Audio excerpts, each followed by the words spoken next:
Bueno, la verdad es que después de tremenda coreografía, esas magníficas obras que nos han presentado, ese ballet nacional, me parece, de República Dominicana, nuestra querida cantante Carlita Canora, escuchar una charla de economía es lo más cercano a un atentado de los derechos humanos.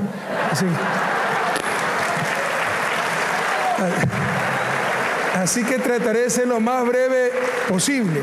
No se preocupen, solo unas 2 o 3 horitas y salimos. Primero agradecerle al ministro Montaz porque ha hecho un extraordinario trabajo. Se ha leído realmente el libro. Muchas gracias. Agradecerle a todos ustedes por haberme permitido participar, primero por tener a mi país de testigo de invitado de honor en esta Feria del Libro y haberme permitido presentar este libro en esta sesión de inauguración. Agradecerle y darle un saludo cordial, fraterno, latinoamericano al presidente Danilo Medina por la amabilidad, por el cariño, la deferencia con que nos ha recibido, a su señora esposa, a la señora vicepresidenta. Agradecerles a todas y a todos. 2 minutos, un par de reflexiones. No me voy a referir al contenido del libro, sino a la motivación y a la pasión que se le puso a este libro. Este fue una recopilación de artículos académicos de los últimos 20 años que vimos la urgencia cuando llegué a la presidencia y viví en carne propia cosas terribles. Por ejemplo, no es que me lo contaron, como ministro de Economía en el 2005, cuando nos tenían ya que dar, se cae un gobierno por las tradiciones de siempre, era 20 de abril, el 21 de abril tenía que llegar Pamela Cox, en ese momento vicepresidente del Banco Mundial, un desembolso de $100 millones por un préstamo de 200 millones para el cual habíamos cumplido hasta diciembre del 2004, esto fue 2005, todas las condiciones que había impuesto el Banco Mundial. Llego yo de ministro de Economía, una semana no llega, un mes no llega, 3 meses no llega, nos pedían más información tras información, hasta que personalmente voy a Washington y tengo que agradecerle, no su frontalidad anglosajona, pero a mí me lo dijo, no es que me lo contó, no le vamos a dar el crédito porque usted cambió la política económica, es decir, los dólares como instrumento de chantaje. No es que me lo han contado, no es que lo dice la Comisión Metzler del Congreso de Estados Unidos, yo lo he vivido. Como con los dólares se aplicaba la política externa de Estados Unidos, se quería imponer el neoliberalismo, se quería someter a los países, se quería acabar con nuestras soberanías y capacidad de toma de decisiones. O barbaridades que me tocó deshacer ya siendo presidente, como por ejemplo las leyes de prudencia fiscal. Qué lindo nombre. Es que nunca se le pone etiquetas feas a los más grandes abusos, ¿no? Siempre se pone etiquetas lindas. En nombre, recuerden que en nombre de la libertad, en nombre de la libertad, de la igualdad, de la fraternidad, 3.000 cabezas rodaron en Francia. No, cuidado. Por eso una condenada muerta dijo: libertad, ¿cuántos crímenes se cometen en tu nombre? En todo caso, en nombre de la disciplina, prudencia fiscal, nos metieron unas leyes donde se legalizaba la inversión, aunque no lo creyeran.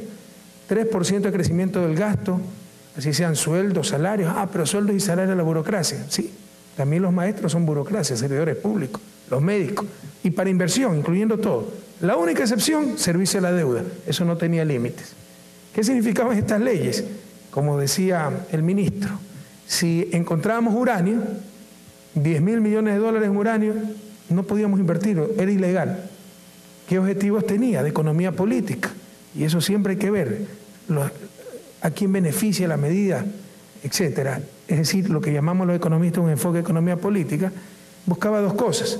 Primero, que todo lo haga el sector privado en el fundamentalismo neoliberal. Y segundo, que cualquier ingreso extraordinario no pueda ser invertido para beneficio del país, ya se liberen esos recursos para pagar deuda, garantizar pago de deuda. Y eso es recurrente en todas las políticas económicas. Aquí hay un capítulo que se llama el populismo del capital. Parecería contradictorio, populismo de pueblo, de gente, capital. Porque populismo peyorativamente a nosotros nos llaman muchas veces populistas porque no seguimos las recetas ortodoxas. Bueno, gracias a Dios somos populares, no populistas, ¿verdad? Pero lo que sí ha habido si entendemos populismo como querer contentar a todo el mundo, ceder ante la menor presión, lo que claramente ha habido es un populismo del capital. Analicen desde el punto de vista de los beneficios, intereses y privilegios del capital las medidas económicas, y todo siempre ha sido en función del capital, poniendo al ser humano como un instrumento más de acumulación de este capital. Lo que está sucediendo en la crisis europea es exactamente eso. La inflexibilidad del Banco Central Europeo, la obsesión con la inflación, no es otra cosa que proteger al capital financiero, que es el que pierde cuando se debilita la moneda. Los desahucios en España, todo el riesgo sobre el ser humano y nada sobre el capital y capital financiero, que fue culpable de la crisis. Con los excesos de liquidez buscaban a la gente para colocar créditos, generaron la burbuja inmobiliaria, revienta la burbuja, ahora reciben las casas, pero si la casa valía 300.000 euros valorada por ellos mismos, prestaron esa plata, cuando se desinfla la burbuja vale ahora 50.000 euros esa casa, pierde la casa la familia y queda debiendo 250.000 euros de por vida. Condenan a esa familia a la miseria, sin casa y endeudada. Eso no es técnica, eso no es ciencia, eso es simple y llano abuso del capital. Todo el peso de la crisis sobre los seres humanos. Ese es un poco el mensaje. Entonces le decía, ya me pasé los 2 minutos hace rato, ya, quería decirles un poco el contexto en que se hizo el libro. Sentimos la urgencia de escribirlo como una contribución. Su nombre demuestra esa indignación. Nuestras repúblicas nunca han sido dechadas de virtudes sociales, económicas. Estamos en el continente más desigual del planeta y eso no debería dejarnos dormir tranquilos. Uno de los objetivos de América Latina es acabar con tanta desigualdad. Solo acabando con la desigualdad podemos acabar la pobreza, con el nivel de producción que tenemos.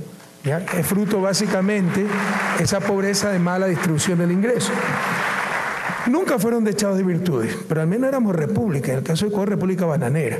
Después del desastre neoliberal, con el famoso consenso de Washington, para que vean la crisis hasta dónde llegó, fue una crisis de pensamiento.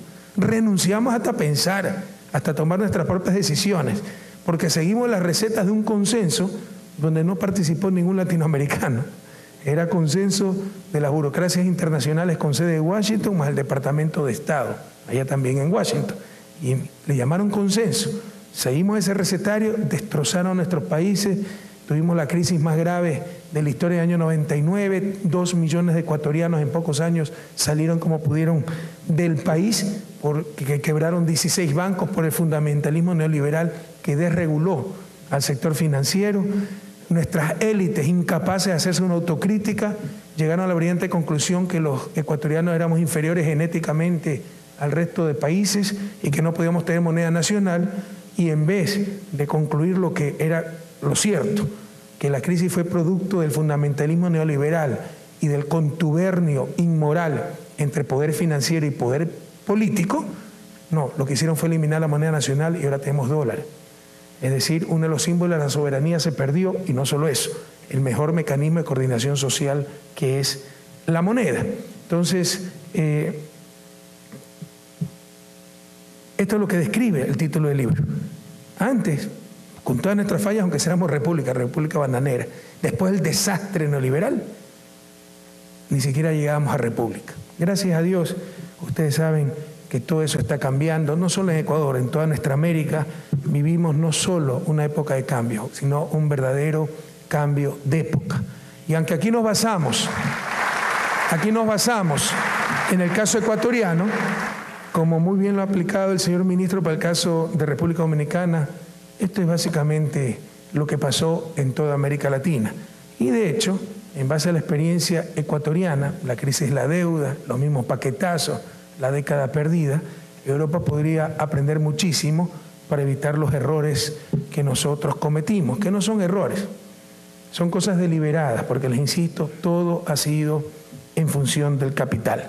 Quiero agradecer a muchas personas, por ejemplo, aquí está mi buen amigo Atilio Borón, lo vi por el público, que con tanta generosidad escribió el prólogo, él es argentino, a colaboradores, etcétera.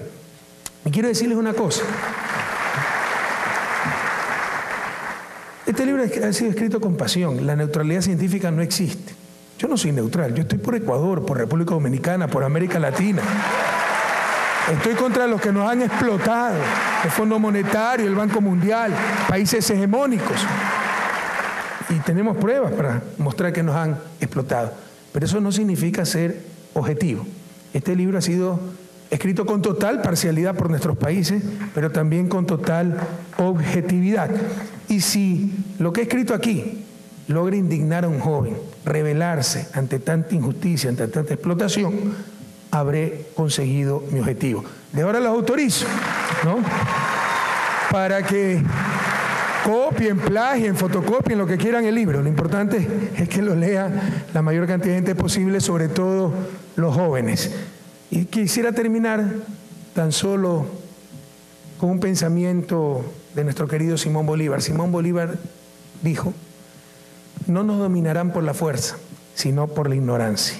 Si este libro contribuye a superar esa ignorancia, a aprender de la historia y a rechazar tanta ideología disfrazada de ciencia, tanto abuso presentado como leyes ineluctables de la naturaleza, del destino, pues les insisto, habrá conseguido su objetivo. Muchas gracias a todas y a todos.